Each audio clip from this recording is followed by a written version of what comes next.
Hi, my name is Rusty Daniel. I live in Coleman, Oklahoma. I manage the Wood Ranch in Wapanucka. I've been there about 12 years, and I kind of have a unique perspective on Charolais genetics. As a small child, my granddad bought a couple of bulls to go on his Brahma cross cows, and he had quite a bit of difficulty. In fact, I remember he bred a bunch of cows, really big cows, to these bulls, and several of them didn't make it. And I've come full circle on that. When I was probably 6, 7, 8 years old when all this happened, and here I am 40 years plus later, and that's about all we use is Charolais. It took me a few years to get those images out of my head, but we now use predominantly Charolais genetics. We've even bred heifers to a few sires that we AI'd our Angus cows to, or Angus heifers to. And the main reason we got back into Charolais after much angst and thought and guidance from Noble was for the free hybrid vigor pounds that you get from the crossbreeding. And I think that, you're putting the same dollars in those cows one way or another, you may as well take it.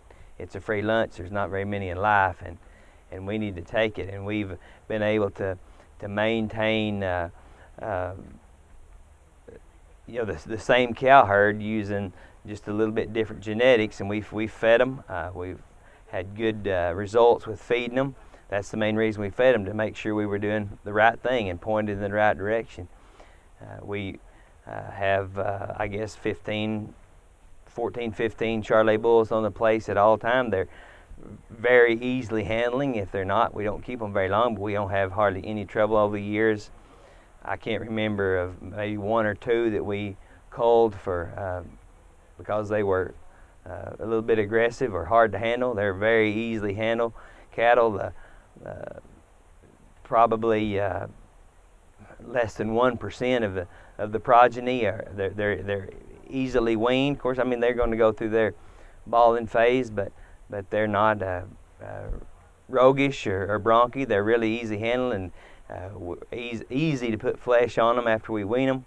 That's part of our program. We want to get them to about 850 or 900 pounds, and then we make the decision whether to feed them or sell them. And last few years we've sold them, but that's our product. And I think that my experience with Charolais cattle has come from detestability to it's probably my favorite breed. A lot of times when we're working cattle in the spring, neighbors will get together, and I've got a neighbor who helped us work cattle this spring, and when we got through, we were sitting around eating lunch, and he asked that question. He said, I need to get a Charolais bull. And there's this myth that it may be my part of the world, because of some of the experiences others had similar to mine, that you can't, you got to have a 10-year-old cow that weighs 1,600 pounds to put a Charolais bull on. And his concern was, when he asked me about a Charolais bull, was, I guess I'll have to find one that's low birth weight, which there's nothing wrong with low birth weight, but all Charolais bulls are not the way they used to be. They're not created like they were 40 years ago. You can get a Charolais bull with a 2 Kevinese is just fine, or even higher than that. You don't have to have a negative a birth weight APD and stay awake at night. I don't spend a lot of time worrying about it. We check our cows regularly, but we don't get up at 2 in the morning when we're calving. We have very few calving issues, and I've seen in our part of the area, our part of the world, I've seen more and more and more Charolais. Not probably just because we did, but when those guys drive by and see a couple hundred very uniform white, yellow, and smoky calves out there, that's all they need. They don't have to call. They say, hey, if they're doing it, we can do it too. And we want to get we want a pasture full of calves like that.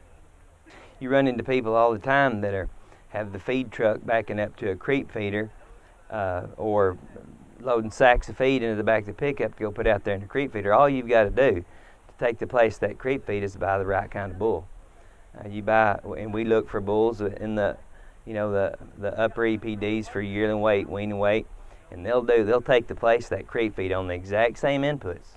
We went from, at Wood Ranch, we went from Angus, straight Angus on Angus, to Charolais on Angus, We still use the same fertility, same feeding program, and we get 40 to 60 pounds free. We don't have to back out there with a feed truck. It's that simple. You take the right bull with the right set of cows, and God's way will provide it.